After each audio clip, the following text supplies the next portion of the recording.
Assalamualaikum warahmatullahi wabarakatuh. Selamat pagi anak kelas 12 AMP ya. Sebelum mulai pembelajaran ini, mari kita berdoa sesuai dengan agama dan kepercayaan kita masing-masing. Berdoa mulai.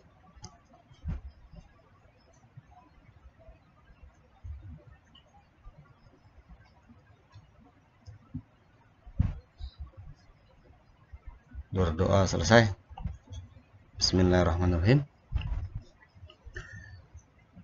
Minggu yang lalu kita jelaskan tentang RMU dan RMP. Ini selanjutnya adalah proses pengolahan gabah menjadi beras. Seperti apa prosesnya kita lihat. Gabah dipanen pada tingkat kadar air sekitar 22% sampai 25% basis basah. Nah, artinya bahwa padi yang sudah menguning itu belum sepenuhnya bisa langsung kita kupas, masih akan mengalami proses pengeringan. Maka gabah ini masih ada kadar air sekitar 22 sampai 25% yang ada pada gabah atau padi tersebut. Ini tidak dapat langsung digiling karena kulitnya masih cukup basah, sehingga sukar pecah dan terkupas. Oleh karenanya, kita perlu mengeringkan gabah tersebut hingga berkisar 14% basis basah, yang biasanya dilakukan melalui proses penjemuran seperti pada gambar 9A, ini dijemur. Kemudian pengeringan juga dapat dilakukan dengan berbagai tipe alat pengering mekanis. Biasanya dioperasikan oleh penggilingan padi berskala besar. Ini kalau kita lihat di Huller atau kalau di Sidimpuan ada di daerah Pal 4 Salambue, itu ada mesin penggilingan padi, tempat pemrosesan penggilingan gabah menjadi beras yang juga dipasarkan ke masyarakat di sekitar dan juga dikirim ke beberapa kota di seputaran Sumatera Utara. Ya, kita lihat bahwa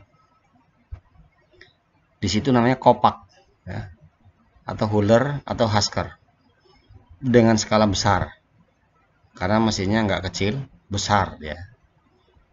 Nah, itu kita lihat seperti gambar 9B ini. Ini menggunakan mesin pengering. Kemudian yang ini yang gambar A menggunakan cara manual, dijemur di lantai. Nanti ketika hari gelap, mendung, hujan, dia akan ditutup dengan menggunakan terpal supaya air yang ini tidak masuk ke membasahi gabah yang dijemur. Dikumpulkan di tengah, sisi kanan kirinya agak sedikit menurun ya, ada paritnya. Jadi ketika dia dijemur, dia enggak ketika turun hujan ditutup dengan terpal, dia enggak airnya enggak tergenang di tengah. Nah, kita lihat sebelum dilakukan penjemuran, gabah harus dipisahkan dari malai. Malai itu ada kotoran-kotoran ya, dengan cara perontokan agar penjemuran dapat berlangsung lebih singkat dan dapat menghemat tempat penjemuran. Malai itu seperti yang ada di atas, ada jerami, kemudian tempat tumbuhnya padi itu malainya di situ. Nah, perontokan biasanya dilakukan dengan cara manual yang disebut dengan gebot atau penggebotan, karena gabah bersama malainya digebot atau dipukulkan pada sebuah papan bercelah sehingga butir-butir gabah terlepas dari malainya. Cara yang lebih baik adalah menggunakan alat perontok semi mekanis atau pedal thresher. Kemudian ada mesin perontok mekanis, power thresher ya, itu bila ada, ataupun mesin perontok mekanis power thresher. Penggunaan mesin perontok mekanis kapasitas perontokan dapat ditingkatkan hingga mendekati 1 ton per gabah kering panen ya. per jam. Selain juga mengurangi susut perontokan yang umumnya tinggi pada saat perontokan, cara gebotan antara 5-8% itu kerugiannya ada, penyusutannya ada di situ ya. Ini yang A cara manual, yang B cara mesin perontok, yang A itu cara gebotan, dibanting-bantingkan di situ, dipukul-pukulkan ke papan ini. Kemudian di sini menggunakan mesin perontok mekanis, sudah menggunakan motor bensin, kita lihat di sini ya. Sesudah dirontokkan ya, gabah kemudian dijemur di lamporan, maksudnya di halaman seperti tadi di atas ini. Nah, kemudian lamporan itu adalah satu lantai semen yang dibuat agak tinggi di bagian tengahnya seperti yang Bapak sampaikan tadi. Praktek penjemuran yang baik adalah dengan menggunakan alat tikar atau plastik terpal pada lantai sehingga gabah pada lapisan dasar tidak terkena panas yang berlebihan akibat panasan lantai semen. Nah, selain mudah untuk ditutupi dan diangkut ke gudang dengan cepat bila sewaktu-waktu turun hujan seperti yang Bapak sampaikan juga tadi. Nah, gabah hasil pengeringan dengan kadar air 14% ini basis basahnya, ini namanya GKG gabah kering giling ya. Kalau tadi GKP gabah kering panen. Ini setelah dipanen, digebot, dirontokkan. Nah, ini udah disiap dijemur, berarti udah siap, udah selesai dijemur dengan kadar 14%. Kita kira-kira dihitung dengan kadar airnya, maka setelah itu dikatakan gabah kering giling. Baru kita bisa proses digiling untuk menjadi beras. Sebelum digiling, gabah biasanya dibersihkan dari segala kotoran jerami, kayu, pecahan batu, logam, dan sebagainya. Kotoran-kotoran lunak seperti jerami akan mengurangi kapasitas giling. Sedangkan kotoran-kotoran keras seperti batu akan merusak mesin penggiling. Nah, kalau mesin penggilingnya terkena batu, otomatis dia akan mengalami kerusakan. Minimal ya karet-karet ininya tergores atau pecah-pecah kalau dia menggunakan roll karet. Penggilingan gabah dimulai dengan proses pemecahan dengan pengupasan kulit atau skam padi ya. Dilanjutkan penyusuan beras pecah. BPK ini beras pecah kulit.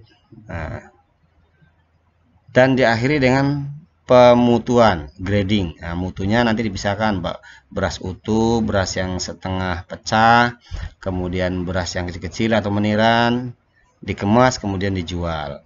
Ya.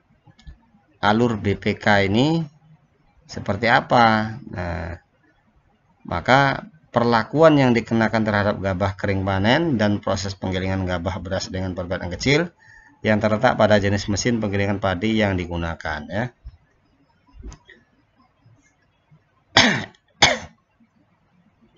Nah, kesimpulannya ya. Perbedaan RMP dibandingkan dengan RMU terletak pada kapasitas gilingnya. Perbedaan kapasitas giling ini menjadi penting sebab meningkatkan efisiensi penggunaan mesin-mesin penggiling.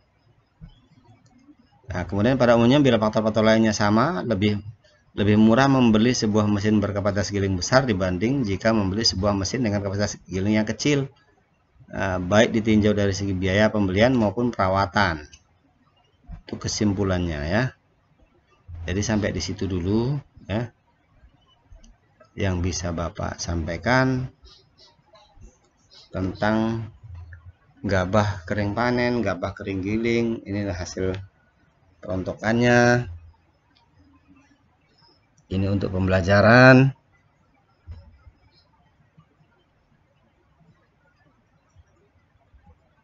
Jadi hari ini proses pengolahan gabah menjadi berasnya sudah jelas ya, tidak terlalu rumit, tidak terlalu sulit.